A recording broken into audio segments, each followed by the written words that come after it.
नमस्कार बच्चों, आप लोग कैसे हैं। उम्मीद करते हैं कि आप लोग अच्छे होंगे। आज मैं उपस्थित हूँ हिमाचल प्रदेश विश्वविद्यालय शिमला के तहत हिंदी बीए तृतीय वर्ष के पाठ्यक्रम को लेके। यह पेपर आपके स्किल का पेपर है जिसका शीर्षक है समाचार संकलन और लेखन। आप लोगों को पता होगा, आप लोगों ने बीए सेकेंड ईयर में भी स्किल के 2 पेपर पढ़े हैं जिसका शीर्षक था अनुवाद विज्ञान और कार्यालय हिंदी। हिंदी पाठ्यक्रम के साथ स्किल का पेपर इसलिए पढ़ाया जाता है जिससे कि आप हिंदी में ग्रेजुएट होने के साथ साथ अगर आप रोजगार में जाना चाहते हैं, कुछ काम करना चाहते हैं, तो उस तरफ भी आप जल्दी अपना कैरियर बना सकते हैं। अनुवाद अर्थात ट्रांसलेशन का पेपर पढ़ के आप बीए करने के बाद अगर आप लोगों ने ट्रांसलेशन में डिप्लोमा कर लिया तो आप हिंदी ट्रांसलेटर की पोस्ट पे एलिजिबल हो जाते हैं नौकरी के लिए। उसी के साथ जो कार्यालय हिंदी पढ़े हैं, कार्यालय हिंदी का संबंध भी उससे संबंधित है। हिंदी असिस्टेंट हिंदी ऑफिसर की पोस्ट आती है, उसके लिए भी एक सामान्य पेपर पढ़ा होना जरूरी होता है। ठीक उसी तरीके से जब बीए तृतीय वर्ष में आप आते हैं तो फिर आपको 2 स्किल के पेपर पढ़ने होते हैं, जिसमें पहला है समाचार संकलन और लेखन, दूसरा जो पेपर है वो रंग आलेख और रंगमंच है। यहाँ पे हम जो पाठ्यक्रम का विश्लेषण करेंगे उसमें है समाचार संकलन और लेखन का पेपर। रंग आलेख और रंगमंच के पेपर का विश्लेषण भी अन्य वीडियो में हम करेंगे। सर्वप्रथम हम जानते हैं कि समाचार संकलन और लेखन क्या। समाचार से मतलब है समाचार न्यूज़ से। जो आप लोग न्यूज़ देखते हैं, अखबार पढ़ते हैं, समाचार पत्र पढ़ते हैं, उसके माध्यम से जो आपको दिन प्रतिदिन की जानकारी मिलती है उसको समाचार कहते हैं। अपडेट जो मिलता है उसे समाचार कहते हैं। संकलन से तात्पर्य होता है इकट्ठा करना। समाचार को कैसे इकट्ठा किया जाता है, अर्थात यहाँ ये बताने की कोशिश की जाएगी कि एक समाचार पत्र बनाने के लिए किस तरीके से अलग अलग फील्ड से जाके समाचार को इकट्ठा किया जाता है और कौन करता है, और समाचार को कैसे लाके व्यवस्थित करके एक न्यूज़पेपर डेली आपके सामने सुबह प्रस्तुत होता है। लेखन मतलब पहले समाचार को इकट्ठा करना है, फिर उसको लिपिबद्ध करना है, लिखना है। जब लेखन समाचार संकलित होगा, लिखा जाएगा, उसके बाद ही न्यूज़पेपर के रूप में या अन्य माध्यम से, मीडिया के माध्यम से आप लोगों के सामने आएगा। तो इसका मेन उद्देश्य यही है कि आप लोगों को एक स्किल के बारे में, समाचार संकलन लेखन के बारे में जानकारी देना, जिसका संबंध हिंदी पाठ्यक्रम से ही है। हिंदी जो न्यूज़ चैनल हैं या हिंदी के जो समाचार पत्र हैं उसका संबंध हिंदी विषय से ही होता है। हिंदी पढ़ने वाला विद्यार्थी ही हिंदी माध्यम के पेपर या चैनल में बहुत अच्छे से भागीदारी अपना निभा सकता है, इसलिए भी ये हिंदी के विद्यार्थियों को ये पेपर लगाया गया है। अब हम आगे बढ़ते हैं।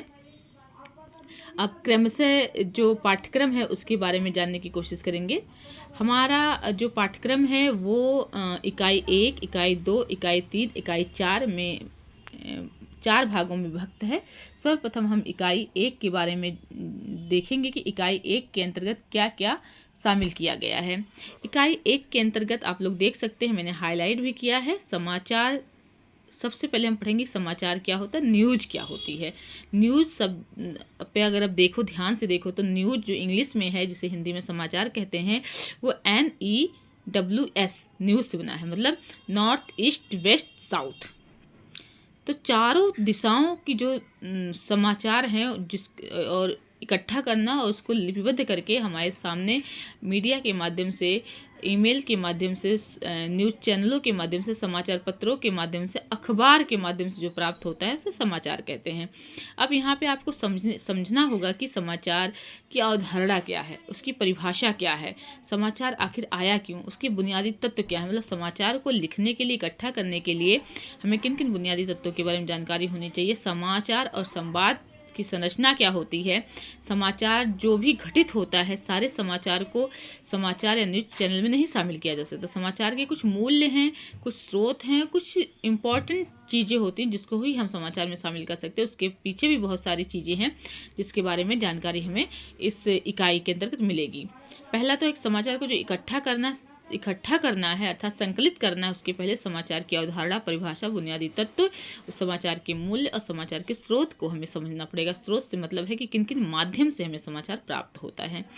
उसी इकाई के अंतर्गत अगला है समाचार संग्रह पद्धति और लेखन प्रक्रिया। पहले तो हमने समझ लिया समाचार क्या है, उसके बाद समाचार को संग्रह पद्धति क्या है, साथ समाचार को संकलित कैसे करेंगे, फिर वो लिखने के लिए उसकी प्रक्रिया क्या है, उसके बारे में विस्तार से यहाँ पे आप लोगों को बताया जाएगा। इसके साथ साथ जो विकासशील और जनरुचि की दृष्टियां हैं, अर्थात जो विकासशील देश है हमारे से, हमारा भारत विकासशील देश है, विकास और जो जनता की रुचि है उस दृष्टि से भी जनता क्या चाहती है, किस चीज़ को ज़्यादा फोकस करती है, तो उन माध्यमों से भी समाचार बनाया जाता है, उनके लिए भी समाचार बनाए जाते हैं। इन सब चीज़ों के बारे में आप यहाँ पे विधिवत पढ़ेंगे। आगे बढ़ते हैं इकाई दो के अंतर्गत आप लोगों को दिख रहा होगा इकाई दो है ये। इकाई 2 के अंतर्गत 3 तरह की टॉपिक को शामिल किया गया है। तो यहाँ आप देख सकते हैं, मैं हाईलाइट करती हूँ, यहाँ से लेके यहाँ तक चीज़ें बताई गई हैं। अब आप थोड़ा समझने की कोशिश कीजिए। समाचार, इसमें जो आप इकाई 2 में पढ़ेंगे, समाचार का वर्गीकरण, अर्थात समाचार कितने प्रकार के होते हैं, जिसमें आप लोगों के वैसे तो समाचार बहुत उसके प्रकार हैं, लेकिन जो आप मुख्यतः आपको पढ़ने हैं वो खोजी समाचार, व्याख्यात्मक समाचार, अनुवर्तन समाचार, 3 तरह के समाचार के बारे में आपको बताया जाएगा। जो आप पढ़ेंगे तो विधिवत आपको इसमें बताए। खोजी, थोड़ा सा मैं आपको संक्षिप्त परिचय दे देती हूँ।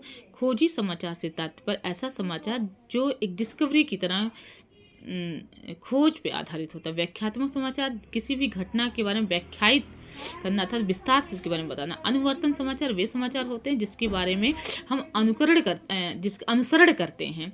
अनुसरण करने से तात्पर्य कि कोई घटना के बारे में आज छपा है तो उसके बाद क्या हुआ, अगले दिन हम उसका ध्यान लगाएंगे, फिर उसके बाद क्या हुआ अगले दिन। इस तरह से एक जो अनुवर्तन चलता रहता है उसे अनुवर्तन समाचार के अंतर्गत आता है।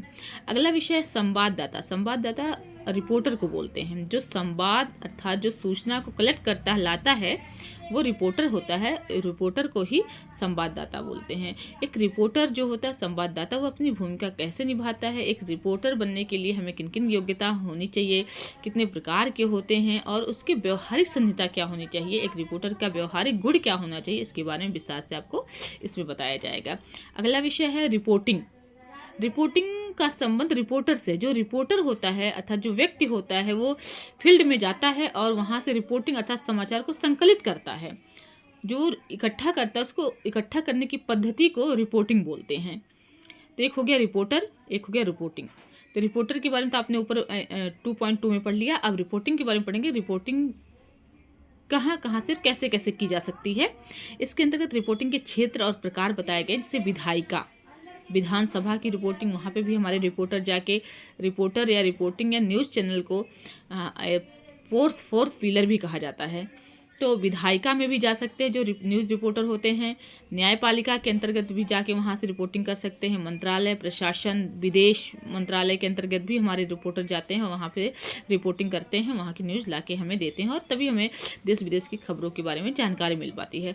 रक्षा मंत्रालय, राजनीति, अपराध न्यायालय, दुर्घटना, नैसर्गिक आपदा। नैसर्गिक आपदा से तात्पर्य है जो कि स्वतः होती है, जिसमें मानव मेड नहीं होती, अर्थात प्राकृतिक आपदा। ग्रामीण, कृषि, विकास, अर्थ वाणिज्य से तात्पर्य है बिजनेस से है।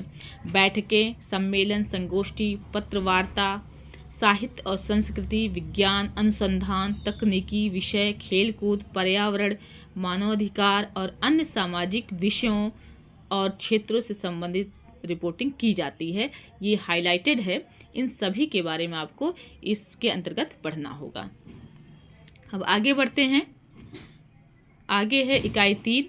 इकाई 3 के अंतर्गत जो शामिल किया गया है उसमें आप देख सकते हैं 2 पॉइंट है।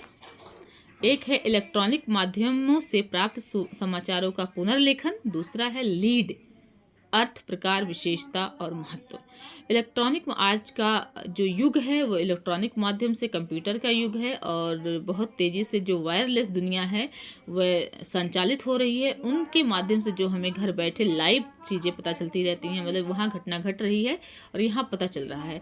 अच्छा, आप लोग एक प्रश्न बताइए कि पौराणिक समय में महाभारत में लाइव सबसे पहले किसने देखा था या किसको माना जाता है जिसने लाइव सेशन का वर्णन किया था? तो वो है धृतराज को दिखाने वाला संजय। ठीक उसी तरीके से इलेक्ट्रॉनिक माध्यम से हम लोग घर बैठे ही कहीं का लाइव वीडियो देख सकते हैं। तो इलेक्ट्रॉनिक माध्यम बहुत ही सक्सेसफुल है और हमारे समाचार को प्राप्त करने और पहुंचाने में बहुत ही तीव्र गति से काम करता है। तो कह रहे हैं कि इलेक्ट्रॉनिक माध्यम से जो सूचनाएं प्राप्त होती है उसका पुनर्लेखन कैसे किया जाता है। पुनर्लेखन इसलिए कहा जा रहा है क्योंकि एक बार तो इकट्ठा की जा रही है तो वो एक तरह का है ही, उसको फिर से लिपिबद्ध किया जाना, मतलब जो भी ऑडियो वीडियो हमें मिलती है उसको लिखित रूप में कैसे लाया जा सकता है, उसके बारे में यहाँ पे आपको समझने और पढ़ने को मिलेगा। लीड, अर्थ, प्रकार, विशेषता एक अलग टॉपिक है, जब पढ़ाऊंगी तो आपको विस्तार से बताऊंगी इसका क्या मीनिंग होता है। आगे बढ़ते हैं। इकाई 4 के अंतर्गत भी 2 शीर्षक है, आप लोग देख सकते हैं। इकाई 4 के अंतर्गत भी 2 शीर्षक। अब यहाँ जो समाचार लिखना है उसका शीर्षक कैसे बनाना है। शीर्षक बनाने के लिए, किसी भी समाचार का शीर्षक बनाने के लिए, उसको लिखने के लिए किन किन बातों का ध्यान रखना होता है, तो वो यहाँ पे बताया कि शीर्षक को गढ़ने के लिए अथवा लिखने के लिए सबसे पहले अर्थ, प्रकार, लिखने की कला, महत्व, इन सब की जानकारी होने पे ही किसी विषय, किसी घटना का शीर्षक बनाया जा सकता है। तो इसके बारे में यहाँ बताया जाएगा। रिपोर्टिंग कला और विज्ञान के रूप में विश्लेषण, वस्तुपरकता और भाषा शैली।